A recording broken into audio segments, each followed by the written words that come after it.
ತಮ್ಮ ಚಿಂತನೆಯನ್ನು ನಮ್ಮಲ್ಲಿಯೂ ವಿಚಾರಧಾರೆಯಾಗಿ ಇರಿಸಿದಂತಹ ತಮಗೆ ಅಭಿನಂದನೆಗಳು ಸರ್. ಇದೀಗ ನಮ್ಮ ಜೊತೆಯಲ್ಲಿ ಜಾಲತಾಣದ ಮೂಲಕ ನಮ್ಮ ಜೊತೆಯಲ್ಲಿರುವವರು ಪ್ರೊಫೆಸರ್ ಕೆ ಶ್ರೀಪಾದ್ ಭಟ್ ಅವರು. ಮೂಲತಃ ಇವರು ಮಂಗಳೂರಿನವರೇ, ಹಾಗೆ ಮಂಗಳೂರು ವಿಶ್ವವಿದ್ಯಾನಿಲಯದಿಂದ ಸ್ನಾತಕೋತ್ತರ ಹಾಗೂ PhD ಪದವಿಯನ್ನು ಪಡೆದವರು.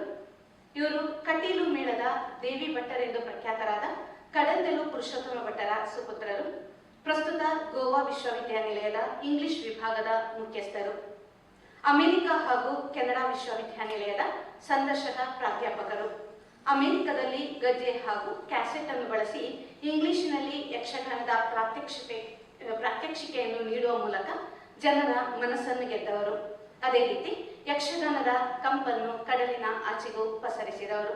ಇಂದಿನ ಎರಡನೇ ವಿಚಾರಗೋಷ್ಠಿಯ ನಮ್ಮ ಸಂಪನ್ಮೂಲ ವ್ಯಕ್ತಿಗಳು ಯಕ್ಷಗಾನ ಸಂಸ್ಕೃತಿ ಮತ್ತು ಆಧುನಿಕತೆ ಎನ್ನುವ ವಿಷಯಕ್ಕೆ ಸಂಬಂಧಿಸಿ ವಿಚಾರವನ್ನು ಮಂಡಿಸಲಿದ್ದಾರೆ.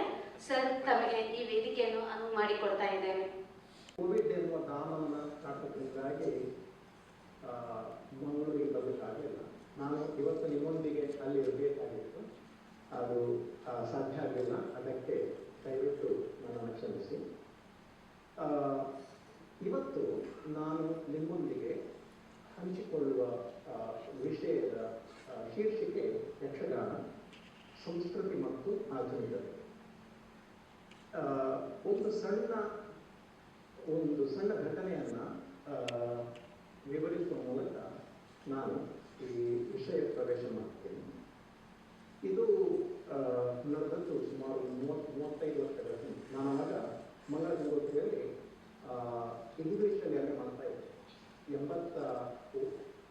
82ನೇ ಇಸ್ವಿ ಅಥವಾ 83ನೇ ಇಸ್ವಿ ಇರಬೇಕು. ನಾವೆಲ್ಲ ಸೇರಿ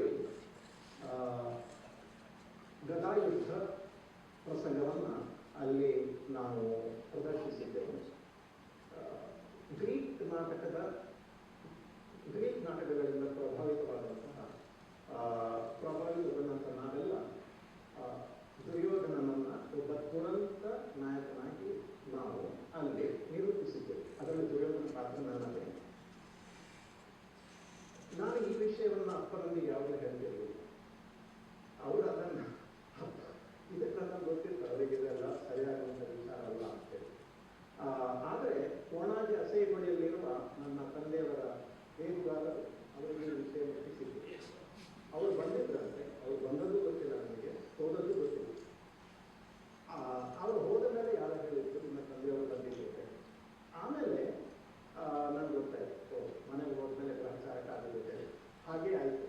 ನಾನು ಹೋಗಿ 2-3 ವಾರಗಳ ಕಳೆದ ನಂತರ ಹೋದ ನಂತರ ಅವರು ಕೇಳಿದ್ದೆ ಪ್ರಶ್ನೆ ತುಳುವಲ್ಲಿ, ಅವೇನು ಚೆನ್ನ ಇನ್ನು ದುರ್ಯೋಧನೆ. ಆಮೇಲೆ ಅಪ್ಪ ಒಂದು ಅರ್ಧ ಗಂಟೆ ಕಾಲ ನನ್ನ ದುರ್ಯೋಧನ ಪಾತ್ರವನ್ನು ಖಡಾಖಂಡಿತವಾಗಿ ವಿಮರ್ಶಿಸಿದರು. ಅವರೇ ಹೇಳಿದರು. ಅವರು ಹೇಳಿದ ಮಾತನ್ನು ನಿಮ್ಮ ಮುಂದೆ ಹೇಳ್ತಾ ಇದ್ದೀನಿ. ದುರ್ಯೋಧನ ಎನ್ನುವ ಆತ ಉದಾತ್ತ ನಾಯಕ ಅಲ್ಲ, ಆತ ದುರಂತ ನಾಯಕ ಅಲ್ಲವೇ ಅಲ್ಲ. ಆತ ಒಬ್ಬ ಸೇಡಿನಿಂದ ಬದುಕುವಂಥ ಒಬ್ಬ ವ್ಯಕ್ತಿ ಅಷ್ಟೇ. ಆತ ಒಳ್ಳೆಯ ಮಗನೂ ಅಲ್ಲ, ಆತ ಒಬ್ಬ ಒಳ್ಳೆಯ ಸೋದರನೂ ಅಲ್ಲ. ಒಳ್ಳೆ ಬಿಟ್ಟರೆ ಇರ್ಬೋದು ಮಗನಿಗೆ, ಅದನ್ನು ಬಿಟ್ಟರೆ ಏನೂ ಇಲ್ಲ. ಆದ್ದರಿಂದ ನೀನು ಆ ರೀತಿ ಆತನನ್ನು ಒಂದು ದುರಂತ ನಾಯಕನಾಗಿ ಪ್ರತಿಪಾದಿಸಿದ್ದು ಅದು ಸಮಂಜಸ ಅಲ್ಲ ಅಂತ ಹೇಳಿ ಅವರು ಹೇಳಿದ್ರೆ ನಾನು ಕೇಳಿದ್ರು ಬಿಟ್ಟು ಬಿಡಿ. ಅಪ್ಪ ಹೇಳಿದ ಮಾತನ್ನು ಯಾರು ಕೇಳ್ತಾ ಇರ್ತೀವಿ. ಆದರೆ ಅವರು ಹೇಳಿದ ಒಂದು ಮಾತು ಇವತ್ತಿಗೂ ನನಗೆ ನೆನಪು. ಅದೇನು ಹೇಳಿದ್ರೆ, ನೋಡು, ಯಕ್ಷಗಾನ ಎನ್ನುವುದು ಪರಂಪರೆಯಲ್ಲಿ ಉಳಿದಂತಹ ಒಂದು ಉತ್ಕೃಷ್ಟ ಕಲೆ. ಅದನ್ನು ನೀವು ಈ ಆಧುನಿಕ ಪ್ರಜ್ಞೆಯೊಂದಿಗೆ ಅದನ್ನು ನೀವು ಅದರೊಟ್ಟಿಗೆ ವ್ಯವಹರಿಸುವುದು, ಆ ಕಲೆಯೊಟ್ಟಿಗೆ ವ್ಯವಹರಿಸುವುದು ಅದು ಸಮಂಜಸ ಅಲ್ಲ. ಪರಂಪರೆಯ ಬೇರೆ, ಆಧುನಿಕತೆ ಬೇರೆ. ಇದೆರಡನ್ನು ದೂರ ಇಟ್ಟಷ್ಟು ಯಕ್ಷಗಾನಕ್ಕೂ ಒಳ್ಳೆಯದು, ನಿಮಗೂ ಒಳ್ಳೆಯದು. ಇದು ಸುಮಾರು 30-35 ವರ್ಷಗಳ ಹಿಂದೆ ನಡೆದದ್ದು. ಆಮೇಲೆ ನಾನು ವಿದ್ಯಾಭ್ಯಾಸ ಮುಗಿಸಿ ಹೋಗಕ್ಕೆ ಹೋದೆ. ಆಮೇಲೆ ನನ್ನ ಕ್ಷೇತ್ರವು ಬದಲಾಯಿತು. ಈಗ ನನ್ನ ಸಂಶೋಧನೆ ಕ್ಷೇತ್ರ ಆಧುನಿಕತೆ. ಆ ಕಾರಣದಿಂದಾಗಿ ನಿಮ್ಮ ಮುಂದೆ ಕೆಲವು ವಿಷಯಗಳನ್ನು ಹಂಚಿಕೊಳ್ತಾ ಇದ್ದೇನೆ. 2 ಹೈಪೋಥಿಸಿಸ್ಗಳನ್ನು ನಿಮ್ಮ ಮುಂದೆ ಇಡ್ತಾ ಇದ್ದೇನೆ ನಾನು.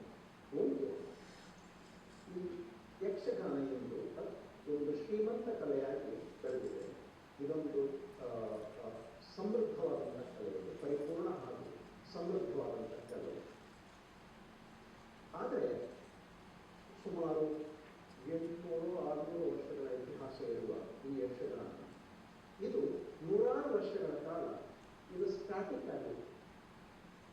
ಇದಕ್ಕೆ ಒಂದು ರೀತಿಯ ಜೀವ ಚೈತನ್ಯ ಇದಕ್ಕೆ ಬಂದದ್ದು, ಇದಕ್ಕೆ ಹುಟ್ಟಿದ್ದು ಇದು ಸುಮಾರು 120 ವರ್ಷಗಳ ಹಿಂದೆ, ಅಂದರೆ 20ನೇ ಶತಮಾನದ ಆದಿಯಲ್ಲಿ.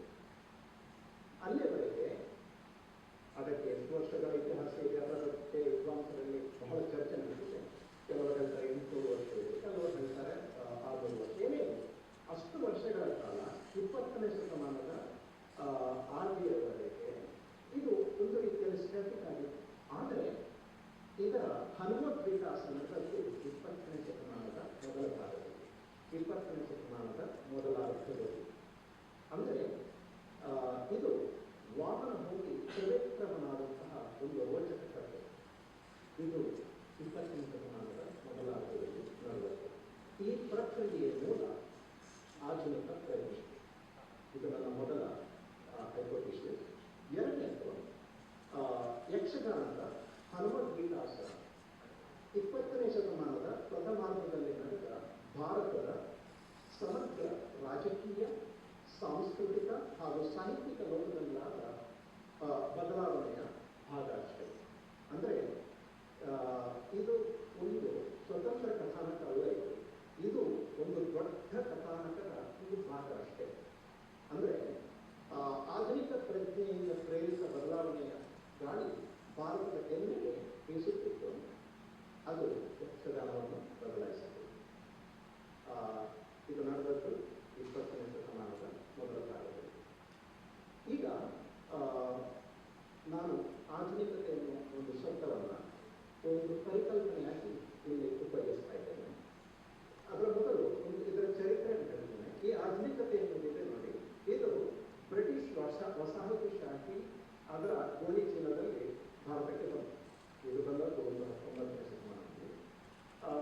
ಅವ್ರು ಬಂದು ನಿಮ್ಗೆ ಗೊತ್ತಿದ್ದ ಹಾಗೆ ಇಂಗ್ಲಿಷ್ ವಿದ್ಯಾಭ್ಯಾಸ, ರೈಲ್ವೆ, ಟೆಲಿಗ್ರಾಫ್ ಇದನ್ನೆಲ್ಲ ಅವರು ಭಾರತದಲ್ಲಿ ಅವರು ತಂದಿರೋದು. ಇದು ಬಹಳ ಕಾಸ್ಮೆಟಿಕ್ ಆದಂತಹ ಒಂದು ಕೇಂದ್ರ ಅಷ್ಟೇ. ಆದರೆ ಮುಖ್ಯವಾಗಿ ಆಧುನಿಕತೆ ಏನಿದೆ ನೋಡಿ, ಈ ಆಧುನಿಕತೆಯ ಸಂಘಟನೆ, ದ ಡಿಸ್ಕೋರ್ಸ್ ಆಫ್ ಮಾಡರ್ನಿಟಿ ನಾವೇನು ಹೇಳ್ತೇವೆ, ಇದರ ಮೂಲ ಇರುವುದು 18ನೇ ಶತಮಾನದ ಜ್ಞಾನ ಪರ್ವದಲ್ಲಿ, ದ ಎನ್ಲೈಟನ್ಮೆಂಟ್ ಪ್ರಾಜೆಕ್ಟ್. ಇದು ನಡೆದದ್ದು ಯುರೋಪಲ್ಲಿ. ಶತಮಾನಗಳ ಕಾಲ ಸುಪ್ತ ನಿದ್ರೆಯಲ್ಲಿದ್ದ ಯುರೋಪ್ 18ನೇ ಶತಮಾನದಲ್ಲಿ ಮೈ ಕೊಡಲಿದೆ. ಅಂದರೆ ಅಲ್ಲಿಯವರೆಗೆ ಧರ್ಮಾಧಾರಿತ ಸಮಾಜ ಇದೆ ನೋಡಿ, ಅದು ಬದಲಾಗಿ ವ್ಯಕ್ತಿ ಕೇಂದ್ರಿತ ಸಮಾಜ ಬಂತು. ವ್ಯಕ್ತಿಯ ವಿವೇಕ, ವ್ಯಕ್ತಿಯ ವೈಚಾರಿಕ ಪ್ರಜ್ಞೆ, ಇಂಡಿವಿಜುವಲ್ ರ್ಯಾಷನಾಲಿಟಿ, ಇಂಡಿವಿಜುವಲ್ ರೀಸನ್ ಅಂತ ನಾವೇನು ಹೇಳ್ತೇವೆ, ವ್ಯಕ್ತಿಯ ವಿವೇಕ, ಇದೇ ಕೇಂದ್ರ ಬಿಂದುವಾಯಿತು. ನೀನು ನಿನ್ನ ವೈಚಾರಿಕತೆಯಿಂದ ಜಗತ್ತನ್ನು ಅರ್ಥ ಮಾಡಿಕೊಳ್ತೀಯ. ಅಷ್ಟು ಮಾತ್ರವಲ್ಲ, ಇದು ಅಗತ್ಯ ಕೂಡ. 2000 ವರ್ಷದ ಹಿಂದೆ ಸಾಕ್ರಟಿಸ್ ಹೇಳಿದ, an unexamined life is not worth living. ಆತ್ಮನಿರೀಕ್ಷೆ ಇಲ್ಲದ ಬದುಕು ಅದು ವ್ಯರ್ಥ. ಇದನ್ನೇ ಎನ್ಲೈಟನ್ಮೆಂಟ್ನಲ್ಲಿ ಈ ಜ್ಞಾನ ಪರ್ವದಲ್ಲಿ ಇದನ್ನೇ ಪುನರುಚ್ಚರಿಸ್ತಾರೆ. ಅಂದರೆ ಇಲ್ಲಿ ಮುಖ್ಯವಾಗಿರುವುದು ಪರಂಪರೆಯ ನಿರಾಕರಣೆ ಅಲ್ಲ, ಇಲ್ಲಿ ಮುಖ್ಯವಾಗಿರುವುದು ಪರಂಪರೆಗೆ ಮುಖಾಮುಖಿಯಾಗುವುದು ಅಷ್ಟೇ. ನೀವು ಯಾವಾಗಲೂ ನಾವು ಪರಂಪರೆ ಮತ್ತು ಆಧುನಿಕತೆ ಇವೆರಡನ್ನ ವಿರುದ್ಧ ಧ್ರುವಗಳನ್ನು ತಿಳ್ಕೊಳ್ತೇವೆ. ಹಾಗಲ್ಲ. ಯಾಕೆ ಹೇಳಿದ್ರೆ ಆಧುನಿಕತೆ ನಮ್ಮನ್ನು ಪರಂಪರೆಗೆ ಒಂದು ರೀತಿಯಲ್ಲಿ ಮುಖಾಮುಖಿಯಾಗಿಸುತ್ತೆ. ಪರಂಪರೆಯನ್ನು ಹೊಸ ದೃಷ್ಟಿಯಲ್ಲಿ ನೋಡುವ ಹಾಗೆ ನಮ್ಮನ್ನು ಪ್ರೇರಿಸುತ್ತದೆ. ಅದೇ ನಡೆದದ್ದು ಯುರೋಪಲ್ಲಿ. ಅಷ್ಟು ಮಾತ್ರವಲ್ಲ, ಇದರ ನಂತರ ಏನಾಗ್ತಾ ಹೇಳಿದ್ರೆ, ಈ ಜ್ಞಾನ ಬರೋದ ನಂತರ ಈ ಆಧುನಿಕತೆಯ ಪ್ರಭಾವದಿಂದಾಗಿ ಹೊಸ ರೀತಿಯ ಪರಿಕಲ್ಪನೆಗಳು ಯುರೋಪಲ್ಲಿ ಮೂಡಿ ಬಂದಿವೆ. ಪ್ರಜಾಪ್ರಭುತ್ವ, ಸಮಾನತೆ, ಸ್ವಾತಂತ್ರ್ಯ, ಸಾಮಾಜಿಕ ನ್ಯಾಯ, ಭ್ರಾತೃತ್ವ. ಫ್ರೆಂಚ್ ಕ್ರಾಂತಿಯ ಮೋಟೋ ನಿಮಗೆ ಗೊತ್ತಿದೆ, ಲಿಬರ್ಟಿ, ಇಕ್ವಾಲಿಟಿ ಆ್ಯಂಡ್ ಫ್ರೆಟರ್ನಿಟಿ. ಸ್ವಾತಂತ್ರ್ಯ, ಸಮಾನತೆ ಮತ್ತು ಭ್ರಾತೃತ್ವ. ಇವೆಲ್ಲವೂ ಮೂಡಿ ಬಂದದ್ದು ಈ ಜ್ಞಾನ ಪರ್ವದ ನಂತರ. ಇವೆಲ್ಲವೂ ಈ ಬ್ರಿಟಿಷ್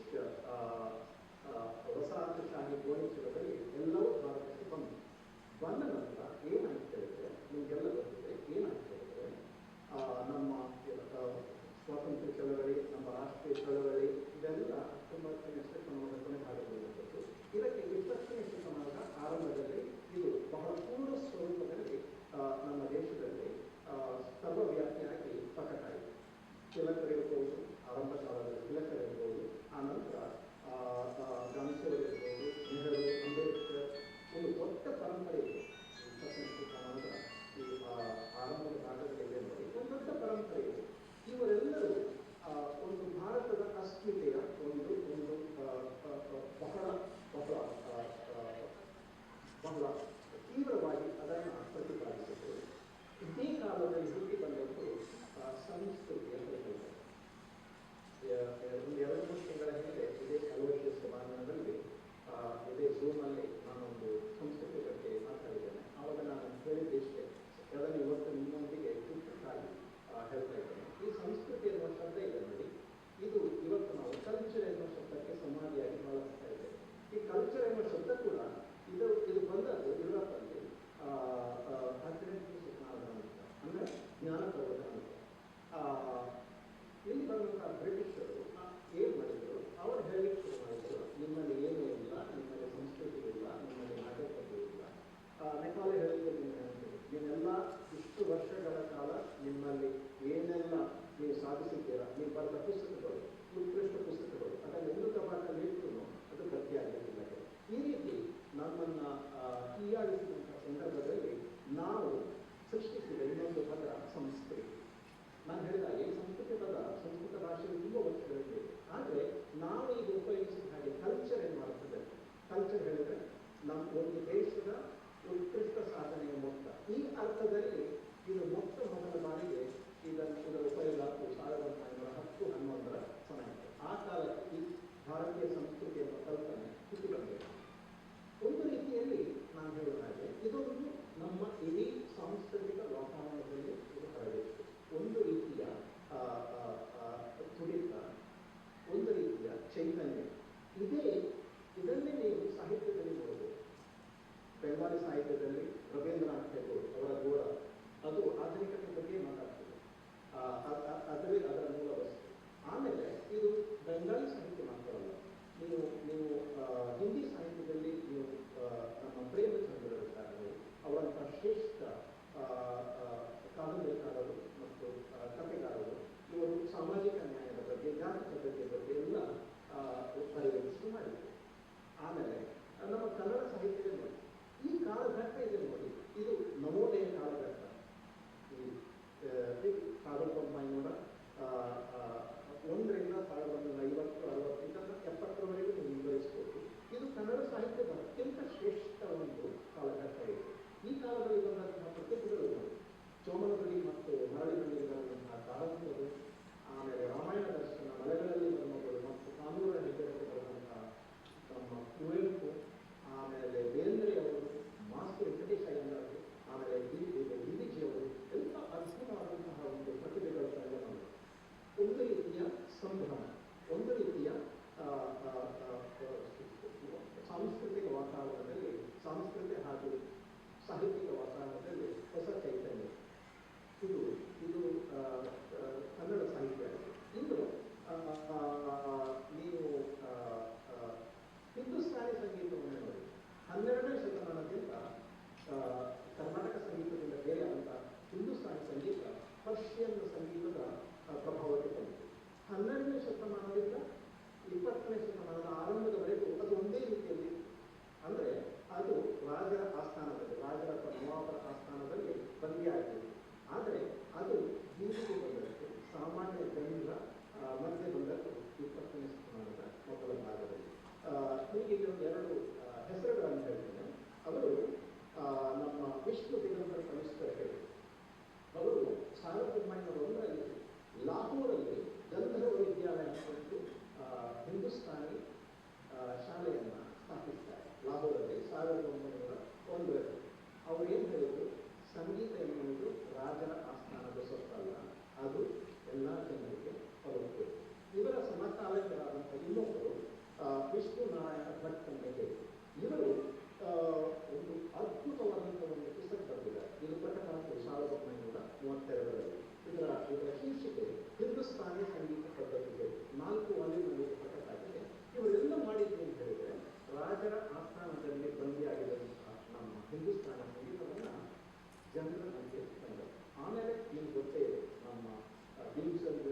ಗಣಪತಿ ಧ್ವಜ ಎಂದೆಲ್ಲರಿಗೂ ಗೊತ್ತು. ಇದು ಹಂಸಧ್ವನಿಯಲ್ಲಿದೆ. 7ನೇ ಸ್ಥಾನದಲ್ಲಿ ಬಾದಾಮಿಯಿಂದ ವಾತಾಪಿ ಗಣಪತಿ ದಕ್ಷಿಣಕ್ಕೆ ಬಂದ. ಆತನಿಗೆ ಪ್ರಿಯವಾದಂತಹ ಹಂಸಧ್ವನಿ ಸುಮಾರು 1300 ವರ್ಷಗಳ ನಂತರ ಉತ್ತರಕ್ಕೆ ಹೋದದ್ದು. ಇದು 1941ನೇ ಇಸ್ವಿ. ವಿಲಾಯತ್ ಖಾನ್ ಎನ್ನುವರು ಇದನ್ನ ಹಂಸಧ್ವನಿಯನ್ನ ನಮ್ಮ ದಕ್ಷಿಣಾದಿ ಸಂಗೀತ ಅಥವಾ ಕರ್ನಾಟಕ ಸಂಗೀತದಿಂದ ಅವರು ಇದನ್ನು ಎರಡು ಕರೀತಾರೆ. ಬಹಳ ಅದ್ಭುತವಾಗಿ ಬರೀತಾರೆ. ಇವತ್ತು ನೀವು ಹಿಂದೂಸ್ತಾನಿ ಸಂಗೀತದಲ್ಲಿ ಹಂಸಧ್ವನಿಯನ್ನ ಅದ್ಭುತವಾಗಿ ಬೆಳೆಸುವಂತ ಹಲವಾರು ಸಂಗೀತಗಾರರನ್ನು ನೋಡಬೇಕು. ಒಂದು ಉದಾಹರಣೆ ಕೊಡದಿದ್ರೆ ನಮ್ಮ ಕಿಶೋರಿ ಅಮೌಂಟ್ ನೀವು ಬಿಡಬೇಕಾಗ ಯೂಟ್ಯೂಬಲ್ಲಿ ಆಕೆ ವಿಡಿಯೋ ನೋಡಿ, ಅದ್ಭುತ. ನಾನು ಯಾಕೆ ಇದನ್ನು ಹೇಳ್ತಾ ಇದ್ದೇನೆ ಅಂತ ಹೇಳಿದ್ರೆ, ಎಲ್ಲ ಕಡೆ ಬದಲಾವಣೆಗಳು ನಡೀತಾ ಇದೆ. ಅಷ್ಟು ಮಾತ್ರವಲ್ಲ, ನಿಮ್ಗೆ ಇನ್ನೊಂದು ಉದಾಹರಣೆ ಕೊಟ್ಟಿದ್ರೆ ನಮ್ಮ ದಕ್ಷಿಣದ ಕಥಕ್ಕಳಿ. ಇದಕ್ಕೂ ಒಂದು 400 ಅಥವಾ 600 ವರ್ಷಗಳ ಇತಿಹಾಸ ಇದೆ. ಇದು ಕೂಡ ಸುಮಾರು 400-500 ವರ್ಷಗಳ ಕಾಲ ಹಾಗೆ ಇದ್ದಿತ್ತು, ಸ್ಟ್ಯಾಟಿಕ್ ಆಗಿತ್ತು. ಇದಕ್ಕೆ ಕಾಯಕಲ್ಪ ದೊರಕದ್ದು 20ನೇ ಶತಮಾನದ ಮೊದಲ ಭಾಗದಲ್ಲಿ. ನಿಮಗೆಲ್ಲರಿಗೂ ಗೊತ್ತಿದ್ದ ಹಾಗೆ ಮಲಯಾಳದ ಶ್ರೇಷ್ಠ ಕವಿ ವಲ್ಲತ್ತೋಳು ನಾರಾಯಣನ ಇವರು ಇದಕ್ಕೆ ಕಾರಣೀಭೂತರಾದಂಥ ವ್ಯಕ್ತಿ. ಇದೇ ಕಥಾನಂತರ ಇದೇ ಕತೆ ಮತ್ತೊಮ್ಮೆ ಮೂಡಿ ಬಂದದ್ದು ಅಥವಾ ಅದೇ ಸಂದರ್ಭದಲ್ಲಿ ಮೂಡಿ ಬಂದದ್ದು ನಮ್ಮ ಯಕ್ಷಗಾನದ ಸಂದರ್ಭ. ಇದು ಯಕ್ಷಗಾನ ಅಂತ ನಾನು ಹೇಳುವಾಗ 3 ತಿಟ್ಟುಗಳ ಬಗ್ಗೆ ಕೂಡ ನಾನು ಮಾತಾಡ್ತಾ ಇದ್ದೇನೆ. ಇದು ಕೆಂಪು ತಿಟ್ಟು, ಬಡಗಿ ತಿಟ್ಟು ಹಾಗೂ ಉತ್ತರ ಕನ್ನಡ ತಿಟ್ಟು. ಇದಕ್ಕೆ ಈ ರೀತಿಯ ಕಾಯಕಲ್ಪ ಅಥವಾ ನಾನು ಒಂದು ಹೊಸ ತತ್ವವನ್ನು ಉಪಯೋಗಿಸಿದ್ದೇನೆ, ಹನುಮತ್ ವಿಕಾಸ. ಇದು ಈ ಕಾಲದಲ್ಲಿ ನಡೆದದ್ದು. ನಮ್ಮ ಕೆಂಪು ತಿಟ್ಟಿನಲ್ಲಿ ದೊಡ್ಡಬಳ್ಳಾಪುರ ಅಗರಿಯವರು ಮತ್ತು ಕೊಡಗು ತಿಟ್ಟಲ್ಲಿ ವೀರಭದ್ರ ನಾಯಕರು ಹಾಗೂ ಉತ್ತರ ಕನ್ನಡ ತಿಟ್ಟಲ್ಲಿ ಕೆರಮನೆ ಕುಟುಂಬ, ಇವರೆಲ್ಲರೂ ಮಾಡಿದ್ದು ಏನು ಹೇಳಿದ್ರೆ, ಯಕ್ಷಗಾನಕ್ಕೆ ಒಂದು ರೀತಿಯ ಹೊಸ ರೀತಿಯ ಒಂದು ಚೈತನ್ಯವನ್ನು ತುಂಬಬೇಕು. ಆ ಮೂಲಕ ಯಕ್ಷಗಾನಕ್ಕೆ ಹೊಸ ಚೌಕಟ್ಟು, ಹೊಸ ರೂಪುರೇಷೆ. ಅಷ್ಟು ಮಾತ್ರವಲ್ಲ, ಪುರಾಣದ ಪಾತ್ರಗಳನ್ನು ಹೊಸ ರೀತಿಯಲ್ಲಿ ನಿರೂಪಿಸುವ ಒಂದು ಎದೆಗಾರಿಕೆ, ವೈಚಾರಿಕ ರೀತಿಯಲ್ಲಿ ನಿರೂಪಿಸುವ ಒಂದು ಎದೆಗಾರಿಕೆ. ಅದು ದುರ್ಯೋಧನ ಪಾತ್ರ ಇರ್ಬೋದು ಅಥವಾ ಕೃಷ್ಣ ಇರ್ಬೋದು, ಯಾವುದೇ ಇರ್ಬೋದು. ಇದೆಲ್ಲ ನಡೆದದ್ದು ಈ ಕಾಲದಲ್ಲಿ. ಈ ಕಾಲದಲ್ಲಿ ಬಂದಂತಹ ನಾನು ಈಗ ಬರೀ ಕೆಂಪು ಬಗ್ಗೆ ಮಾತಾಡ್ತಾ ಇದ್ದೇನೆ, ಯಾಕಂದರೆ ಅದು ನನಗೆ ಗೊತ್ತಿದ್ದಂತಹ ವಿಷಯ. ನಮ್ಮ ತಂದೆಯವರು ಹೇಳಿದ ಹಾಗೆ ದೊಡ್ಡ ಬಳಿಕರು ಅವರು ಮೂಲತಃ ಈ ಕಾಲದಲ್ಲಿ ಬಂದವರು. ಈ 1910 ಅಥವಾ 1920ನೇ ಇಸ್ವಿಯಲ್ಲಿ ಇವರೆಲ್ಲರೂ ಬಂದವರು ಹೊಸ ಚೌಕಟ್ಟನ್ನು ಯಕ್ಷಗಾನಕ್ಕೆ ಕೊಟ್ಟರು. ಅವರ ನಂತರ ಅಜಯ್ಯವರು. ಅಷ್ಟು ಮಾತ್ರವಲ್ಲ, ಅರ್ಥಗಾರಿಕೆಯಲ್ಲಿ ಸಾಮದ ಸಹೋದರರು, ಶೇಣಿಯವರು, ಇವರೆಲ್ಲರೂ ವಿವಿಧ ಪಾತ್ರಗಳಿಗೆ ಜೀವ ತುಂಬಿದವರು. ನನ್ನ ತಂದೆಯವರು ಯಾವಾಗಲೂ ದೊಡ್ಡ ಸಾಮಗ್ರ ಹರಿಶ್ಚಂದ್ರನ ಬಗ್ಗೆ ಹೇಳುವುದು, ಅವರು ಯಾವಾಗಲೂ ಭಾವಕ ಆಗ್ತಿದೆ. ಇಂತಹ ಅದ್ಭುತವಾದಂತಹ ಒಂದು ಪಾತ್ರವನ್ನು ಅವರು ನಿರೂಪಿಸಿದರು. ಇದು ಅವರು ಮಾತ್ರವಲ್ಲ, ಈಗ ನನ್ನ ತಂದೆಯವರ ದೇವಿ ಪಾತ್ರ ಇರ್ಬೋದು ಅಥವಾ ಕೈಕಿ ಪಾತ್ರ ಇರ್ಬೋದು, ಅಥವಾ ನಮ್ಮ ಅಳಕೆ ರಾಮಯ್ಯವರ ಋತುಪರ್ಣ ಇರ್ಬೋದು, ಅಥವಾ ನಮ್ಮ ಗೋವಿಂದ ಭಟ್ಟರ ಕೌರವ ಮತ್ತು ಕೊರಗಪ್ಪ ರಯ್ಯವರ ದುಶ್ಯಾಸನ, ಇವರೆಲ್ಲ ಲೆಜೆಂಡ್ಸ್. ಇವರ ಪಾತ್ರ ಚಿತ್ರಣವೇ ಇಂದಿನ ಜನಾಂಗಕ್ಕೆ ಮಾದರಿಯಾಗಿದೆ. ಆರಂಭ ಕಾಲದಲ್ಲಿ ಅಂದರೆ ಇದರ ಹಿಂದೆ ಇರುವುದು ಒಂದು ಬಗೆಯ ಆಧುನಿಕ ಪ್ರಜ್ಞೆ. ಆಧುನಿಕತೆ ಎನ್ನುವುದು ಇದು ಇತ್ತೀಚೆಗಿನ ವಿದ್ಯಮಾನ ಅಲ್ಲ. ಇದಕ್ಕೆ ಒಂದು 100 ಅಥವಾ 120 ವರ್ಷಗಳ ಇತಿಹಾಸ ಇದೆ. ಸೊ ನಾನೀಗ ಏನು ಹೇಳೋದು ಹೇಳಿದ್ರೆ, ಇವತ್ತು ನಾವು ಕಾಣುವ ಯಕ್ಷಗಾನ ಇದೆ ನೋಡಿ, ಇದರ ಸ್ವರೂಪ ಅಥವಾ ಇದರ ಚೌಕಟ್ಟು, ಇದರ ಹಿಂದೆ ಇರುವುದೇ ಒಂದು ಬಗೆಯ ಆಧುನಿಕ ಪ್ರಜ್ಞೆ. ಆದ್ದರಿಂದ ಇಲ್ಲಿ ಪರಂಪರೆಯಿಂದ ಬಂದಂತಹ ಯಕ್ಷಗಾನ ಎನ್ನುವ ಕಲಾ ಮಾಧ್ಯಮ ಇದೆ. ಇದನ್ನು ನಮ್ಮ ಆಧುನಿಕ ಪ್ರಜ್ಞೆಯ ಮುಖಾಂತರ ನಮ್ಮ ಹಿರಿಯರು 100 ವರ್ಷಗಳ ಹಿಂದೆ ಹೊಸದಾಗಿ ನೋಡಿದರು, ಹೊಸದಾಗಿ ನಿರೂಪಿಸಿದರು. ಆದ್ದರಿಂದ ಯಕ್ಷಗಾನ ಒಂದು ಶ್ರೇಷ್ಠ ಕಲೆಯಾಗಿ ಬೆಳೆದು ಈಗ ಕೊನೆಯದಾಗಿ ನಾನು ಏನು ಹೇಳಬೇಕು, ಇಲ್ಲಿ ನಾನು ಆಧುನಿಕತೆಯನ್ನು ಖಂಡಿತವಾಗಿಯೂ ವೈಭವೀಕರಣ ಮಾಡ್ತಾ ಇಲ್ಲ. ಖಂಡಿತವಾಗಿಲ್ಲ. ಯಾಕೆ ಹೇಳಿದ್ರೆ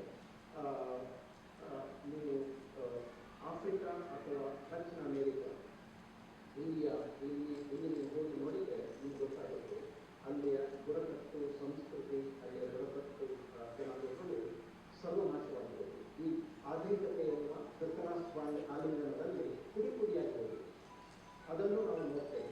ಆದರೆ ನೆನಪಿಡಿ, ನಾವು ಭಾರತೀಯರು ವಾತಾಪಿ ಜೀರ್ಣೋಭವ ಎಂದ ಅಗಸ್ತ್ಯನ ನಾಡಿಗೆ ಸೇರಿದವರು. ನಾವು ಎಲ್ಲವನ್ನ ಜೀರ್ಣಿಸಿಕೊಂಡಿದ್ದೇವೆ. ಅದರಲ್ಲಿ ಆಧುನಿಕತೆ ಕೂಡ ಇದೆ, ನಮ್ಮದನ್ನಾಗೆ ಮಾಡಿಸಿಕೊಂಡಿದ್ದೇವೆ ನಾವು ಆಧುನಿಕತೆಯನ್ನು. ಆದ್ದರಿಂದ ಇವತ್ತು ನಾವು ಆಧುನಿಕತೆಯ ಬಗ್ಗೆ ಮಾತಾಡುವಾಗ ಯುರೋಪಿನ ಬಗ್ಗೆ ಮಾತಾಡಬೇಕು.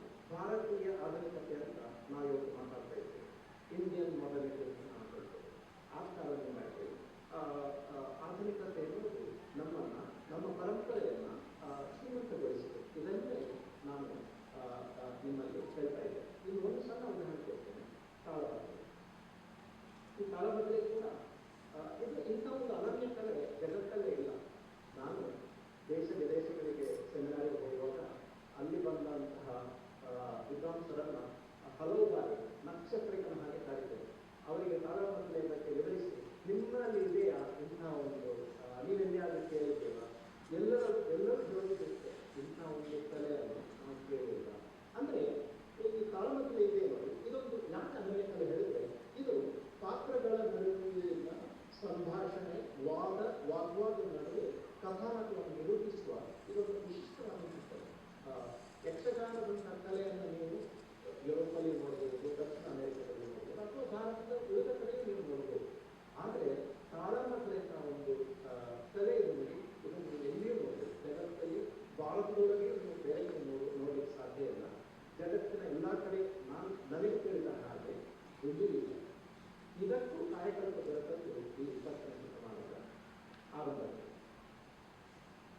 ಜಿಲ್ಲೆಯವರಿರ್ಬೋದು, ದೊಡ್ಡ ಸಾಮುದ್ರ ಇರ್ಬೋದು, ಶ್ರೇಣಿಯವರು ಇರ್ಬೋದು, ಇವರೆಲ್ಲರೂ ಈ ಕಲೆಯನ್ನು ಸಮೃದ್ಧಿಗೊಳಿಸಿದರು.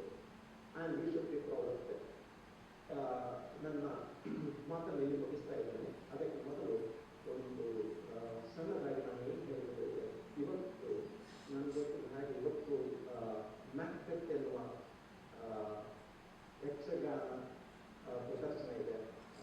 I wish I would be there. ಯಾಕೆ ಹೇಳಿದ್ರೆ, ನನಗೊತ್ತಿದ್ದ ಹಾಗೆ ಇವತ್ತು ಇದು ಪ್ರಥಮ ಪ್ರದರ್ಶನ ಅಲ್ಲೇ ಇದೆ. ಎಷ್ಟನೇ ಪ್ರದರ್ಶನ ಅಂತ ಗೊತ್ತಿಲ್ಲ. ಯಾಕೆ ಹೇಳಿದ್ರೆ, ಇದರ ಪ್ರಥಮ ಪ್ರದರ್ಶನ ನಡೆದದ್ದು ಸುಮಾರು 40 ವರ್ಷಗಳ ಹಿಂದೆ. ನಾನು ಆವಾಗ 16-17 ವರ್ಷ ವಯಸ್ಸಿನ ಹುಡುಗ. ನಾನು ಉಜಿರೆ ಧರ್ಮಸ್ಥಳ ಲಿಂಗಂತೇಶ್ವರ ಕಾಲೇಜಲ್ಲಿ ನಾನು ಆವಾಗ ಪ್ರಥಮ PUC ಓದ್ತಾ ಇದ್ದೆ. ಆವಾಗ ಗೋವಿಂದ ಭಟ್ರು ಇದನ್ನು ಆಡಿಸಿದ್ರು. ಅಷ್ಟು ಮಾತ್ರವಲ್ಲ, ಇದರಲ್ಲಿ ನಾನು ಪಾತ್ರ ಕೂಡ ಮಾಡಿದ್ದೆ. ರಾಸ್ನ ಪಾತ್ರ ಅಂತ ಇದ್ದೆ, ನನಗೆ ಗೊತ್ತಿದೆ. ರಾಸ್ ಮ್ಯಾಕ್ಬೆತ್ ನೆನಪಿಗೆ ಬಂದಿದ್ದೆ. ಇದರಲ್ಲಿ ಚಿಕ್ಕ ಪಾತ್ರ. ಯಾಕಂದ್ರೆ ನಾನು ಚಿಕ್ಕ ಹುಡುಗ ಅವಾಗ. ಇದು ತುಂಬ ಖುಷಿಯ ವಿಷಯ. ಯಾಕಂದರೆ ಆ ನಂತರ ಕೂಡ ನಾನು ಮ್ಯಾಕ್ಬೆತ್ ಪಾಠ ಮಾಡಿದ್ದೇನೆ. ಆವಾಗೆಲ್ಲ ನನಗೆ ನೆನಪಾಗ್ತಿದ್ದದ್ದು ಗೋವಿಂದ ಭಟ್ಟರ ಈ ಮ್ಯಾಕ್ಬೆತ್ ಯಕ್ಷಗಾನ. ಅದನ್ನು ನಾನು ಬಹಳ ಅಭಿಮಾನದಿಂದ ಹಾಗೂ ಪ್ರೀತಿಯಿಂದ ನೆನಪಿಸ್ಕೊಳ್ತಾ ಇದ್ದೇನೆ. ಅವರು ನನ್ನ ತಂದೆಯವರಿಗೆ ತುಂಬ ಆತ್ಮೀಯರಾದವರು. ಅವರು ಎತ್ತರ ವೇದಿಕೆಯಲ್ಲಿ ಅವರಿಗೆ ನಮಸ್ಕರಿಸಿ ನನ್ನ 2 ಮಾತನ್ನು ತಿಳಿಸ್ತೇನೆ.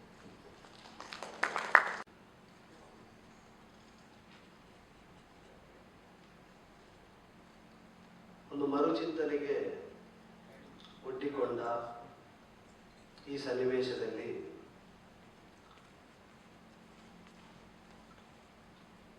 ಪ್ರತಿಪಾದಕರಾದವರು ಮಂಡಿಸಿದ್ದಕ್ಕೆ ಪ್ರತಿಕ್ರಿಯೆ ಹೇಳುವುದಕ್ಕಾಗಿ ನಿಯುಕ್ತನಾದವನು ನಾನು. ಬೆಳಗ್ಗೆ ಹಿರಿಯರಾಡಿದ ಮಾತಿಗೆ ಕೊಟ್ಟ ಪ್ರತಿಕ್ರಿಯೆಗಳನ್ನು ಗಮನಿಸಿದೆ. ಚೆನ್ನಾಗಿ ಮಿತ್ರರಾದಂತಹ ಜಬ್ಬಾರ್ ನೋಡಿದ್ದ ಯಾರು ಚೆನ್ನಾಗಿ ಪ್ರತಿಕ್ರಿಯಿಸಿದ್ದಾರೆ. ಆದರೆ ಅದು ಕೇಳ್ತಾ ಇರುವಾಗ ನನಗನ್ನಿಸಿದ್ದು, ಪ್ರತಿಪಾದನೆ ಆಯಾಮವನ್ನು, ಪ್ರತಿಕ್ರಿಯೆಗಾಗಿ ನಾವು ಯಾವುದೋ ಒಂದು ವಿಷಯ, ಅವರು ಪ್ರತಿಪಾದನೆ ಮಾಡಿದ ಒಂದು ವಿಷಯವನ್ನು ಆಯ್ದುಕೊಂಡು ಅದಕ್ಕೆ ಮಾತ್ರ ಪ್ರತಿಕ್ರಿಯಿಸ್ತಾ ಹೋದರೆ ಅದಕ್ಕಿರುವ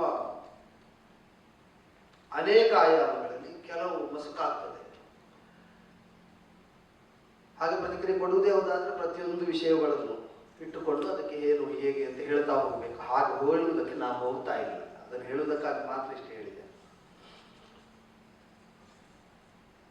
ಕರಾವಳಿ ಸಾಮಾಜಿಕತೆಯಲ್ಲಿ ಯಕ್ಷಗಾನ ಹಾಗೂ ಸಂಸ್ಕೃತಿ ಮತ್ತು ಆಧುನಿಕ ಪ್ರಜ್ಞೆ ಇದನ್ನಿಟ್ಟುಕೊಂಡು ನಾರಾಯಣರು ಹಾಗೂ ಶ್ರೀಪಾದ ಭಟ್ರು ಮಾತಾಡಿದರು. ಹೊರಗಿನಿಂದ ಒಳಗಿನ ಕುರಿತಾದ ಅಭಿಪ್ರಾಯವನ್ನು ಹೇಳಿಸುವುದು, ಅದಕ್ಕೆ ಒಳಗಿನಿಂದ ಹೊರಗೆ ತೋರಬಹುದಾದ ಪ್ರತಿಕ್ರಿಯೆಯನ್ನು ತೋರಿಕೊಡುವುದು, ಇದು ಆಶಯ ಅಂತ ಸ್ಪಷ್ಟೀಕರಿಸಿದರು.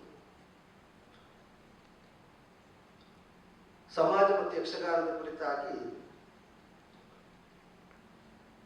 ಈ ಸನ್ನಿವೇಶದಲ್ಲಿ ನಿಂತು ಹೇಳಬೇಕಾದ್ರೆ,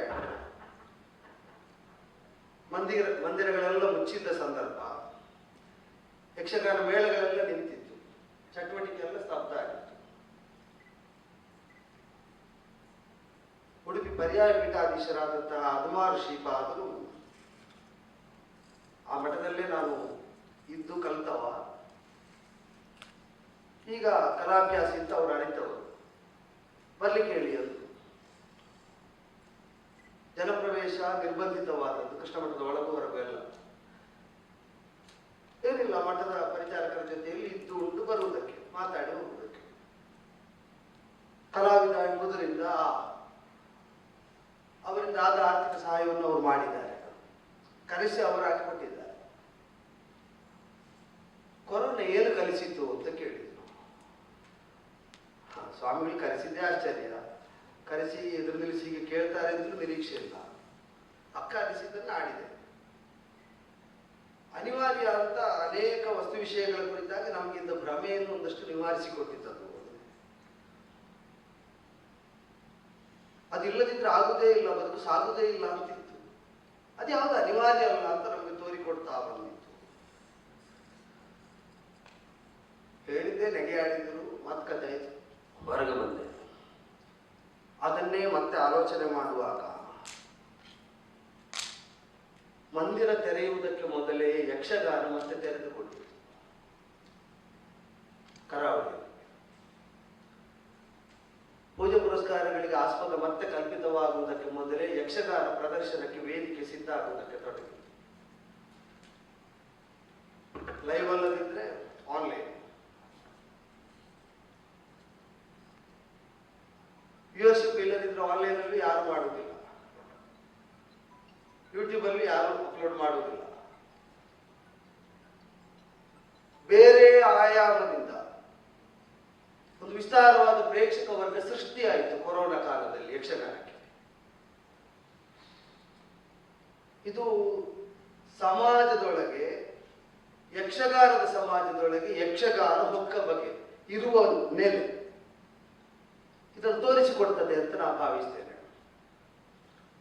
ಯಕ್ಷಗಾನ ಕಲೆಯಾಗಿ, ಹೌದು ಕಲೆಯಾಗಿ ಇರುವುದು, ಆದರೆ ಅದು ಕಲೆಯಾಗಿ ಇರುವುದರ ಜೊತೆಯಲ್ಲೇ ಅದಕ್ಕಿಂತ ಭಿನ್ನವಾದ ಸ್ತರವನ್ನು ಸ್ಥಾಪಿಸಿಕೊಂಡಿದೆ ಸಮಾಜದೊಳಗೆ ಅಂತ ನನಗೆ ಕಾಣ್ತದೆ. ರಾಜನಾದವ ತಂದೆಯೂ ಆಗಬಲ್ಲ, ತಂದೆಯಂತೆಯೂ ಪಾಲಿಸಬಲ್ಲ. ದೇವಸ್ಥಾನ ಒಂದು ಸಾಮಾಜಿಕ ಸಂಘಟನೆಯೂ ಆದೀತು. ಕಲೆಗಿಂತ ಹೆಚ್ಚಿನದ್ದಾಗಿಯೂ ಸಮಾಜಕ್ಕೆ ಒದಗಿದೆ ಅಂತ ನನಗೆ ಕಾಣ್ತದೆ. ನಾವು ಇಲ್ಲಿ ನಮ್ಮ ಹುಡುಕಾಟಕ್ಕಾಗಿ, ನಮ್ಮ ಹಂಬಲಕ್ಕಾಗಿ, ನಮ್ಮ ವೈರುಧ್ಯಗಳು ಅದೇನು ಅಂತ ನಮಗೆ ಸ್ಪಷ್ಟ ಆಗುವುದಕ್ಕಾಗಿ, ನಮ್ಮ ರಂಜನೆಗಾಗಿ, ಇದೆಲ್ಲದಕ್ಕೂ ನಾವು ಯಕ್ಷಗಾನವನ್ನು, ಇಷ್ಟಕ್ಕೆ ಅಲ್ಲ ಇನ್ನು ಅನೇಕ ಆಯಾಮಗಳಿಂದ ಯಕ್ಷಗಾನವನ್ನು ಬಳಸಿಕೊಳ್ತಾ ಇದ್ದೇವೆ. ಇದು ಹೀಗೇ ಇರಬೇಕು, ಇದು ಹೀಗಿದ್ರೆ ಮಾತ್ರ ಯಕ್ಷಗಾನ ಅಂತ ಯಾರಿಗೂ ನಿರ್ಬಂಧಿಸುವುದಕ್ಕಾಗದಂತೆ ಯಕ್ಷಗಾನ ಮುನ್ನಡೀತಾ ಇರುವುದಕ್ಕೂ ಕಾರಣ ಸಮಾಜದಲ್ಲಿ ಎಲ್ಲ ವಿಧದಿಂದಲೂ ಇದು ಹಾಸುಮುಖಾಗಿರುವುದು ಅಂತ ನನಗೆ ಕಾಣ್ತದೆ. ಧರ್ಮಲಕ್ಷಣ ಹೇಳುವಾಗ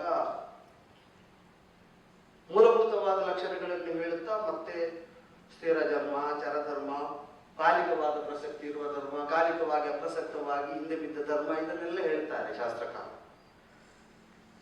ಅದು ಈ ಕಾಲಕ್ಕಲ್ಲ, ಅದು ಆ ಕಾಲಕ್ಕೆ ಮಾತ್ರ ಅಂತ. ಮೂಲಭೂತವಾದ ಯಕ್ಷಗಾನದ ಸ್ಥಿರ ಧರ್ಮವನ್ನು ಉಳಿಸಿಕೊಂಡು ಕಾಲಕ್ಕನುಗುಣವಾಗಿ ತನ್ನ ಧರ್ಮವನ್ನು ಬದಲಿಸ್ತಾ, ತನ್ನ ಸ್ವರೂಪವನ್ನು ಬದಲಿಸಿಕೊಳ್ತಾ ಹೋಗುವ ಒಂದು ಧರ್ಮವಾಗಿದೆ ಕರಾವಳಿಯಲ್ಲಿ ಯಕ್ಷಗಾನ. ಅವರ ಆಚರಣೆಯ ಭಾಗ, ಅವನ ನಂಬುಗೆಯ ಒಂದು ಭಾಗ. ಇದಾಗಿ ಯಕ್ಷಗಾನ ಪರಿವರ್ತಿತವಾಗಿದೆ ಅಂತ ನನಗೆ ಕಾಣ್ತದೆ. ಅದಾಗಿರುವುದರಿಂದಲೇ ಈಗ ಶಿವಾನಂದ ಹೆಗಡೆಯವರು ಹೇಳುವಾಗಲೂ ಹೇಳಿದರು, ಮಾತು ಬೆಳೆದಿದೆ, ಮಾತು ನೃತ್ಯ, ಅತಿರೇಕ, ಗಿಮಿಕ್ಸ್ ಎಲ್ಲ ಬೆಳೆದಿದೆ. ಇದರಲ್ಲಿ ಯಾಕೆ ಬೆಳೆದಿದೆ ಅಂತಂದ್ರೆ, ಆಯಾ ಕಾಲದಲ್ಲಿ, ಕ್ಷಮಿಸಿ ಅದರ ಮಧ್ಯದಲ್ಲಿ ಒಂದು ಮಾತು ನಾನು ಹೇಳಬೇಕು, ಅದು ನನ್ನ ಬಲಹೀನತೆ. ತೋಳ್ಪಾಡಿಯವರನ್ನು ಕೇಳಿದ ಮೇಲೆ ಅವತ್ತೇ ನನಗೆ ಮಾತಾಡ್ಲಿಕ್ಕೆ ಕಷ್ಟ. ಇದು ನನ್ನ ವ್ಯಕ್ತಿಗತವಾದ ಬಲಹೀನತೆ. ಅವರಿಗೆ ಅದು ಹೇಳಿದರೆ ಪ್ರಿಯ ಆಗ್ತದೆ ಇಲ್ಲೋ ಗೊತ್ತಿಲ್ಲ. ಅವರನ್ನು ಗಾಢವಾಗಿ ಕೇಳಿದ ಮೇಲೆ ಮತ್ತೆ ಸ್ವಲ್ಪ ಸಮಯ ಮಾತಾಡುವುದು ಬೇಡ ಅಂತ ಕಾಣ್ತದೆ. ಯಾಕೆಂದ್ರೆ ಅವರು ಕಾಡ್ತಾ ಇರ್ತಾರೆ ಒಳಗಿಂದ. ಇವತ್ತು ನನ್ನ ಪರಿಸ್ಥಿತಿ ಹಾಗೆ. ಆದ್ದರಿಂದಲೇ ಅಸಂಗತವಾದದ್ದು, ಪರಸ್ಪರ ವಿರುದ್ಧವಾದದ್ದು ಏನಾದರೂ ತಪ್ಪಿ ಅಪ್ರಜ್ಞಾಪೂರ್ವಕ ಬಂದಿದ್ರೆ ಕ್ಷಮಿಸಿ. ನಾನು ಅವರ ಮಾತಿನಲ್ಲಿ ಕಳೆದು ಹೋಗಿದ್ದೇನೆ. ತಾನೊಬ್ಬರೇ ಇರುವುದು ಎಂಬುದನ್ನು ಅರಿತು ತಾನು ಆಡಿದ್ದನ್ನು ಮಾಡಿದ್ದನ್ನು ನೋಡುವುದಕ್ಕೆ, ಆಡಿದ್ದನ್ನು ಕೇಳುವುದಕ್ಕೆ ಶ್ರೋತ್ರಿಯನಾದ ಒಬ್ಬನನ್ನು ತಾನು ಸೃಷ್ಟಿಸಿಕೊಂಡ ಅಂತ ಅವರು ಆಡಿದರು. ಈ ತತ್ವಶಾಸ್ತ್ರೀಯ ಹಿನ್ನೆಲೆಯನ್ನು ಇಟ್ಟುಕೊಂಡೇ ಯೋಚಿಸಿದರೆ, ಯಕ್ಷಗಾನದ ಬೆಳವಣಿಗೆ ಎಲ್ಲವನ್ನೂ ಗಮನಿಸ್ತಾ ಹೋದರೆ, ಕಲೆ ಸಮಾಜವನ್ನು, ಸಮಾಜ ಕಲೆಯನ್ನು ಈ ನೆಲೆಯಿಂದಲೇ ಸೃಷ್ಟಿ ಮಾಡ್ತಾ ಹೋದದ್ದು. ತಾನು ಹೇಳಿದ್ದನ್ನು ಕೇಳುವುದಕ್ಕೆ ಬೇಕಾದವರು ಸೃಷ್ಟಿ ಮಾಡಿದ್ದು. ಅವ ನೀನಲ್ಲ ನಾನು ಹೇಳುವುದು ಕೇಳು ಅಂತ ಹೇಳ್ತಾ ಹೋದ. ತಾನು ಕುಣಿಯುವುದನ್ನು ನೋಡುವುದಕ್ಕೆ, ಸಮಾಜದ ಕುಣಿತಕ್ಕೆ ಬೇಕಾದಂತೆ ಅವ ಕುಣಿಯಬೇಕಾಯಿತು. ಇದು ಪಾರಸ್ಪರಿಕವಾಗಿ ಉಭಯಮುಖಿಯಾಗಿ ಎಲ್ಲಾ ಅಂಗಗಳಲ್ಲೂ ಬೆಳೆಯುತ್ತಾ ಹೋದದ್ದು. ಕಲೆಯನ್ನು ಈ ನೆಲೆಗೆ ಸರಿತಪ್ಪು ಅಂತ ವಿವೇಚನೆ ಮಾಡುವುದಕ್ಕೆ ನಾವು ಹೇಳ್ತಾ ಇಲ್ಲ. ಅಭಿವ್ಯಕ್ತಿಗೆ ಬೇಕಾಗಿ ಸೃಷ್ಟಿ ಮಾಡಿದ್ದೆ ಆಳುವಂತಹ ಸನ್ನಿವೇಶ ಅದು ಯಕ್ಷಗಾನದಲ್ಲಿದೆ. ಇರುವುದಕ್ಕೆ ಕಾರಣ ಏನು ಅಂತ ಕೇಳಿದರೆ, ಅವರು ತುಂಬಾ ಗಂಭೀರವಾಗಿ ಅದನ್ನು ಆಡಿದ್ದು. ಸಮಾಜದಲ್ಲಿ ಆ ಯಕ್ಷಗಾನ ಈಗ ಪಡೆದಂತಹ ಸ್ಥಾನ, ಪ್ರಾಶಸ್ತ್ಯ, ಪ್ರಾಮಾಣ್ಯ ಇದೇ ಕಾರಣ. ಆದ್ದರಿಂದಲಾಗಿ ಒಂದೊಂದು ಅಂಗಗಳು, ಅಂಗೋಪಾಂಗಗಳು ಒಂದೊಂದು ಕಾಲದಲ್ಲಿ ಒಬ್ಬೊಬ್ಬರ ಮತಿಯ ಮಿತಿಯಲ್ಲಿ ಇದು ಪ್ರಾಶಸ್ತ್ಯಕ್ಕೆ, ಪ್ರಾಧಾನ್ಯಕ್ಕೆ ಯೋಗ್ಯವಾದದ್ದು ಅಂತ ಕಂಡು ಅದನ್ನು ಅವರು ಬೆಳೆಸಿದ್ರು. ಅದನ್ನು ಕೇಳುವವರನ್ನು, ನೋಡುವವರನ್ನು ಅವರು ಬೆಳೆಸಿದ್ರು. ಅದು ಮೆರೆಯಿತು. ಕಾಲಿಕವಾಗಿ ಅದು ಅಪ್ರಸಕ್ತ ಅಂತಾದಾಗ ಇದಲ್ಲ, ಇದರಿಂದ ಟೋಟಲ್ ಬ್ಯಾಲೆನ್ಸ್ ಹಾಳಾಗ್ತದೆ ಅಂತ ಮತ್ತೇನೋ ಒಂದು ಕಾಯಕಲ್ಪ ಮಾಡ್ತೇವೆ ಅಂತ ಇನ್ಯಾವುದೋ ಅಂಗಕ್ಕೆ ಪ್ರಾಶಸ್ತ್ಯ ಕೊಟ್ಟರು. ಒಂದೊಂದು ಲುಪ್ತ ಅಂಗವಾಗಿಸಿದ್ರು. ಮಾತನ್ನೇ ಬಿಟ್ಟು ಮಾಡಿ ನೋಡಿದ್ರು. ಸಮಷ್ಟಿ ಕಲೆಯಾದದ್ದನ್ನು ಏಕವ್ಯಕ್ತಿಯಾಗಿ ಮಾಡಿ ನೋಡಿದ್ರು. ಒಬ್ಬರೇ ಮಾಡಬಹುದಾದದನ್ನು ಅನೇಕರು ಮಾಡಿಯೂ ನೋಡಿದ್ರು. ಇದರೊಳಗಾದಂತಹ ಪ್ರಯೋಗಗಳ ಕುರಿತಾಗಿ ನೀವು ಗಮನಿಸಿದ್ರೆ ಅರ್ಥ ಆಗ್ತದೆ ಯಾವೆಲ್ಲ ಸಾಧ್ಯತೆಗಳು, ಯಾವೆಲ್ಲ ಆಯಾಮದಿಂದ ಸಾಧ್ಯ, ಇದನ್ನು ಹುಡುಕ್ತಾ ಇದ್ದಾರೆ ಈಗಲೂ ಕೂಡ. ಅಂಕೋಲ ಕಡೆಗೆ ಹೋಗುವಾಗ ಆಟ ಆಡಿಸುವ ಮಾತಾಡಿದವರು ಹೇಳ್ತಾರೆ, ಅಲ್ಲ ಕೃಷ್ಣ ಸಂಧಾನ ಪ್ರಸಂಗ ಇಟ್ಟಿದ್ದೀರಿ, ಶಂಬೆಗಡೆಯವರು ಹಿರಿಯರು ಎಲ್ಲರೂ ಮೆರೆಸಿದ ಪ್ರಸಂಗ ಆಟದಲ್ಲಿ. ನಾವು ಸುಮ್ಮನೆ ಬಡಗದಿಟ್ಟಿನ ವೇಷ ಹಾಕಿ ತಾಳಮದ್ಲೆ ಮಾಡೋದಾಗ್ತದೆ. ಯಾಕೆ? ಇಲ್ಲ ಸರ್ ನೀವು ಬನ್ನಿ. ಯಾಕೆ? ಇಲ್ಲ ಮೊದಲು ಪ್ರಸಂಗದ ಮಾತಾಡೋದಕ್ಕೆ, ಮತ್ತೆ ಕುಣಿಯೋದಕ್ಕೆ. ಅದು ನೀವು ಕುಣಿಬೇಕಾಗಿಲ್ಲ, ಅದನ್ನ ಆಕ್ಸೆಪ್ಟ್ ಮಾಡ್ತಾರೆ ಅಂತ ಸಂಯೋಜಕ ಟಿಕೆಟ್ ಇಟ್ಟ ಆಟದವರು ಅವರೇ ಹೇಳ್ತಾ ಇರುವುದು. ಅದು ಆಕ್ಸೆಪ್ಟ್ ಆಗ್ತದೆ, ನೀವು ವೇಷ ಹಾಕಿ ಮಾತಾಡಿದ್ರೆ ಸರ್. ಮತ್ತೆ ಅವ್ರು ಕುಣಿತಾರೆ, ಅವ್ರು ಮಾತಾಡುದಿಲ್ಲ, ಅದು ಅವನಿಗೆ ಗೊತ್ತುಂಟು.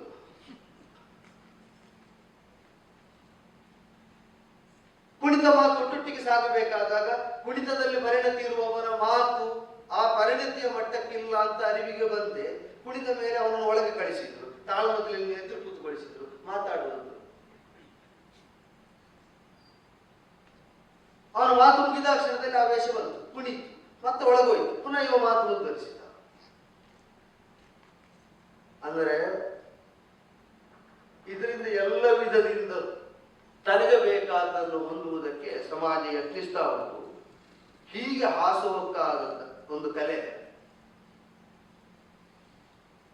ಅದು ಆಧುನಿಕ ಪ್ರಜ್ಞೆಗೆ ಒಡ್ಡಿಕೊಳ್ಳುವಾಗ ಶ್ರೀಪಾದ ಭಟ್ಟ ಆಡಿದ್ದು ಸಮುಚಿತ ಅಂತಲೇ ಅಂದಿತ್ತು. ಅದು ಆಧುನಿಕತೆ ಅಂತಂದ್ರೆ ಹಸಿ ಹಸಿಯಾಗಿ ರಾಜಕೀಯವನ್ನು, ವಸ್ತುಸ್ಥಿತಿಯನ್ನು, ಈಗಿನ ವಿದ್ಯಮಾನವನ್ನು ತರುವುದು ಅಂತಲ್ಲ.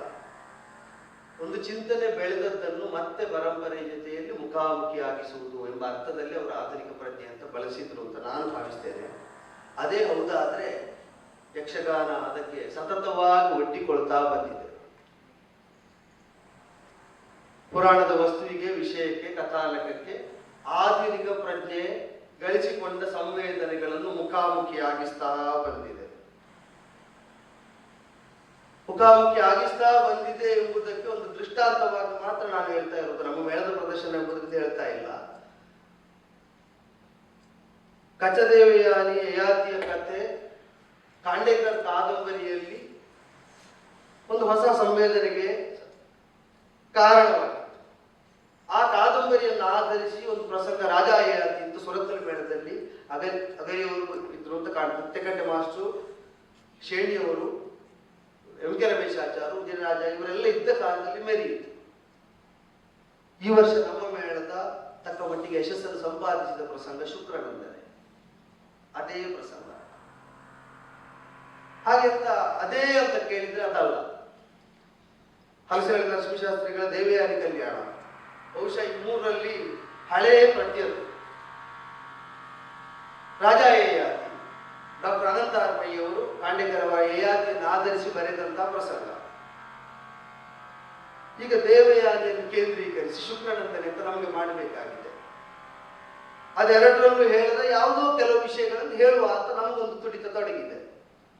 ಅದಕ್ಕಾಗಿ ಒಂದು 10-15 ಪದ್ಯಗಳನ್ನು ಬೇರೆ ಬರೆಸಿ ದೇವಯಾನಿಯನ್ನು ಕೇಂದ್ರಿತವಾಗಿಸಿಕೊಂಡು ಆ ಪ್ರಸಂಗ ರಚನೆ ಆಯಿತು. ಜನ ಅದನ್ನು ಸ್ವೀಕರಿಸ್ತಾ ಇದ್ದಾರೆ. ಆಧುನಿಕತೆ ಯಕ್ಷಗಾನದ ಪರಂಪರೆಗೆ ಮುಖಾಮುಖಿ ಆಗುವುದಕ್ಕೆ ಒಂದು ರೂಪಕವಾಗಿ ಈ ಪ್ರಸಂಗದ ಬೆಳವಣಿಗೆ ಉಂಟು ಅಂತ ನಾನು ಭಾವಿಸ್ತೇನೆ. ಯಕ್ಷಗಾನದ ಒಳಗಿನಿಂದ ಸಾಮಾಜಿಕತೆ ಮತ್ತು ಆಧುನಿಕ ಪ್ರಜ್ಞೆ ಸಂಸ್ಕೃತಿಯ ಕುರಿತಾಗಿ ಇವರೆಲ್ಲ ಆಡಿದ್ದನ್ನು ಕೇಳಿದಾಗ ನನಗೆ ಅನ್ನಿಸಿದ್ದಿಷ್ಟು. ಹೇಳದೆ ಉಳಿದದ್ದಿದ್ದರೆ ನೀವು ಸಂವಾದದಲ್ಲಿ ತುಂಬಿಸಿಕೊಳ್ಳಬಹುದು. ಹೇಳಿದ್ರಲ್ಲಿ ಹೆಚ್ಚಾದದ್ದಿದ್ದರೆ ಕ್ಷಮಿಸಬೇಕು. ನಮಸ್ಕಾರ.